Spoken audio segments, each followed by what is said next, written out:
pumping the water off to this 2,200 litre tank. It feeds the two campsites here behind you. So that's the line that goes to that tank. Shut it off there.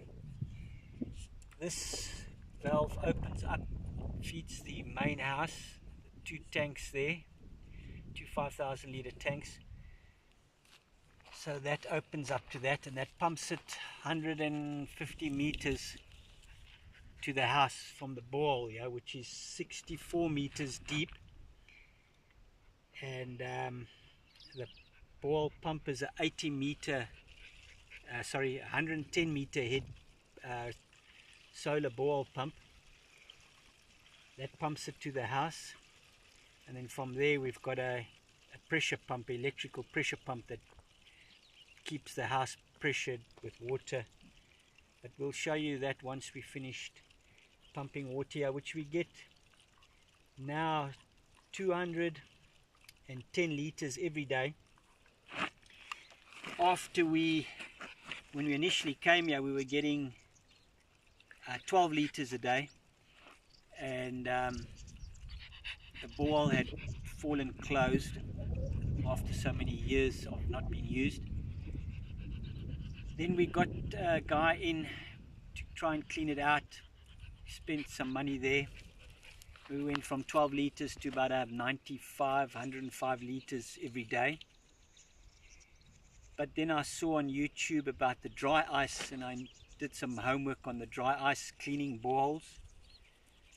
And we got some dry ice in Cape Town. We got 100 kilograms of dry ice. We chucked it down the borehole, and we left it for 10 days, and it went from average 105 liters a day. We now at 210 liters.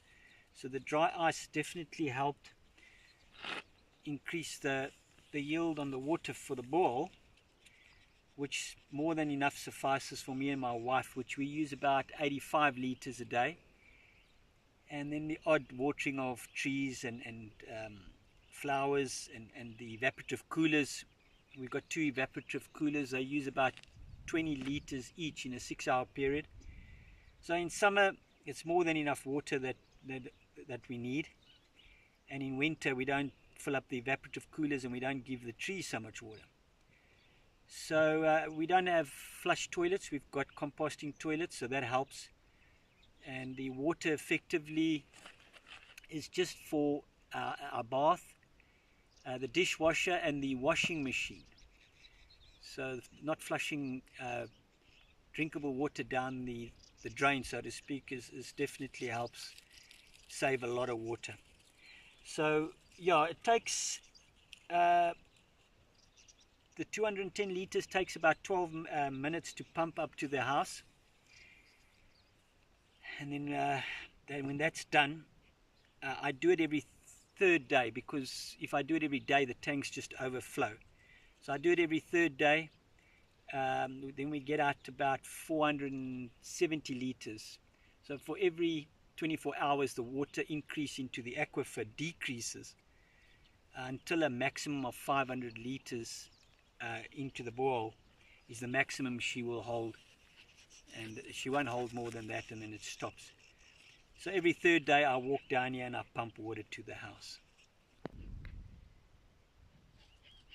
We've got two 325 watt panels, Canadian solars, as I said, connected to a 110 meter head solar pump, and the borehole 64 meters deep, and this powers up the pump, which is you can put another panel to increase the flow, but I'm in no rush to get the water. I've got plenty of time to get the water out every third day. It takes 12 minutes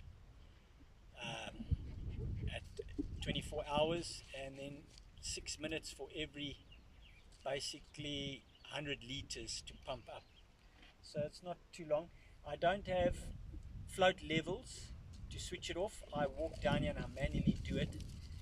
I know to run an electrical cable close to 200 meters to the house was just too much work. So it gives me exercise to walk down here and manually switch the water pump on and off and fill up the tanks.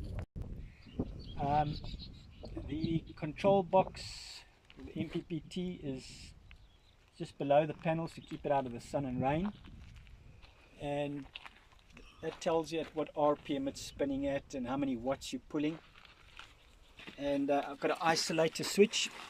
She's spinning at 2870 RPM, pushing 6.3 amps, 428 watts, and 68 volts coming at the moment, powering the pump.